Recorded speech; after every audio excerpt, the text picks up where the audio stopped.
ইনি মিস্টার আসিফ। তিনি তার স্ত্রীকে নিয়ে শহরে বসবাস করেন। তিনি খুবই বুদ্ধিমান এবং বিচক্ষণ লোক। তিনি চাকরি ছেড়ে ভিন্ন কিছু করার চিন্তা ভাবনা করছেন। কই গো, কোথায় গেলে? একটু এদিকে এসো, কথা বলি। কোথায় আর যাব? আমার এত কাজ, তুমি এত তাড়াতাড়ি আজকে? শোনো, আমরা এখন থেকে গ্রামের বাড়িতে গিয়ে থাকবো। তুমি সব গোছগাছ করে নাও।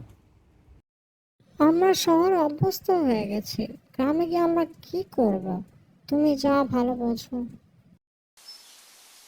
দেখো, আমাদের বাড়ির আশেপাশে কত ফাঁকা জায়গা, এখানে চাষাবাদ করলে কেমন হয়? কিন্তু আমরা তো চাষাবাদে অভ্যস্ত নই। তুমি বাড়ি যাও, আমি একটু রামু কাকার সাথে কথা বলে আসছি। রামু কাকা, কেমন আছো তুমি? আমি তোমার কাছে যাচ্ছিলাম। কেমন আর থাকবো বলো? কোথাও কোনো কাজ নেই, কেউ চাষাবাদও করছে না, আমিও কোনো কাজ পাচ্ছি না। তাহলে এখন আর চিন্তা নেই, এখন থেকে তুমি আমার জমিতে চাষাবাদ করবে। আমিও চাষাবাদ করতে চাচ্ছি।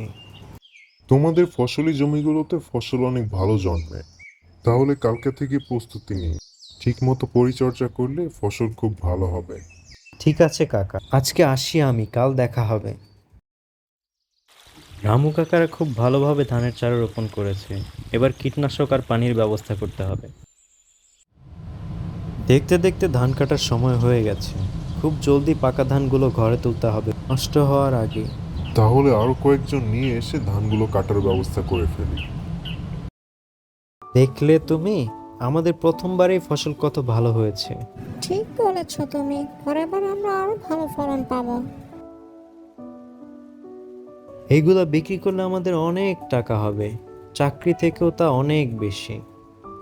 ওই চাকরি থেকে আমরা ফসল চাষ করে বেশি লাভবান হয়েছি। এরপর তারা বুঝতে পারলো চাকরি করা থেকে চাষাবাদ করা অনেক ভালো। এরপরে ছোট্ট পরিবার নিয়ে তারা সুখে শান্তিতে বসবাস করতে লাগলো। Thank you for watching, do subscribe and share the video.